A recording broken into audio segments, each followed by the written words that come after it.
Sebelum permainan dimulai, bambu tidak boleh menyentuh tanah. Karena kalau sampai menyentuh tanah, dipercaya roh yang akan dipanggil tidak akan masuk ke dalam bambu.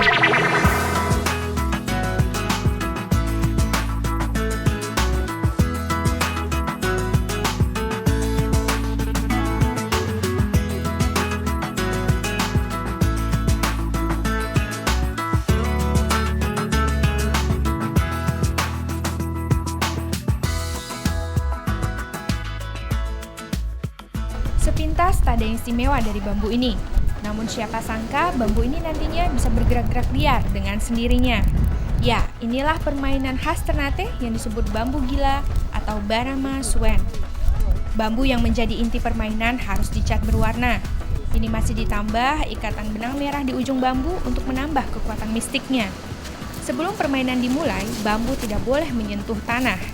Karena kalau sampai menyentuh tanah, dipercaya roh yang akan dipanggil tidak akan masuk ke dalam bambu. Itulah sebabnya harus ada seorang pemain yang memegangi bambu. Proses ritual pun dimulai. Pertama-tama, dukun membakar seikat batang bunga kelapa dan memasukkan potongan kemenyan ke dalamnya. Jika api terlalu besar, harus segera dipadamkan, karena kita hanya butuh bara api.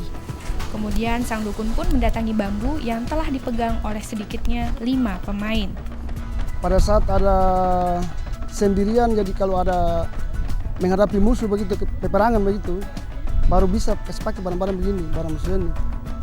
Bisa menjadi kemungkinan itu macam saya begitu. Setelah itu, sang dukun melafalkan mantra-mantra rahasia untuk memanggil roh-roh yang ada. Sesaat setelah itu, ia mengusap-ngusap kedua ujung bambu. Tiba-tiba, bambu pun mulai bergerak dengan sendirinya. Bambu bergerak liar mengikuti bunga api. Karenanya, pemegang bunga api harus giat memancing bambu. Meski demikian, ia tak boleh terlalu dekat. Sebabnya, jika bambu mendekati api, kekuatannya akan bertambah besar, sehingga para pemain tak sanggup lagi menahan gerakan bambu. Itu dilepas bulu bambu, dia merontak sendiri dia. Terus orang lari semua. Iya. Permainan ini memang sedikit berbahaya, namun masyarakat Ternate sangat menyukainya. Tak peduli di mana lokasi permainan, masyarakat akan terus mengejar dan menonton Barama Swen. Iya, malam bisa nonton, enak dong. Lucu, rame. Ada teriak-teriak juga nggak? Teriak, tertawa. Teriak apaan? Ya tambah, kasih bermain. Kasih bermain api, kasih ke atas supaya dia ke atas. Sesekali mereka tertawa-tawa menonton ulah bambu yang membuat lelah para pemainnya. Terkadang para pemain sampai terjatuh demi menahan gerakan menggila sang bambu. Setiap permainan biasanya berlangsung sekitar 10 menit.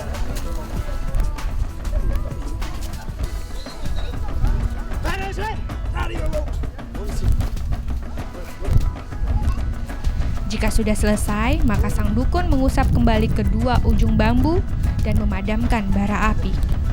Seketika bambu kembali menjadi benda mati. Sebenarnya Barama Swen bukanlah sekedar permainan. Dahulu ia digunakan sebagai alat perjuangan para pahlawan daerah Ternate.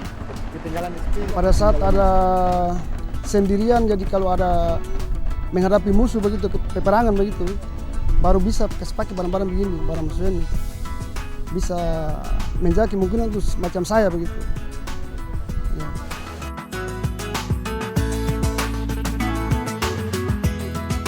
Biasanya Barama Swen selalu dimainkan di pinggir pantai, entah karena keindahan pantai atau entah karena adanya roh tertentu yang dipanggil untuk masuk ke dalam bambu.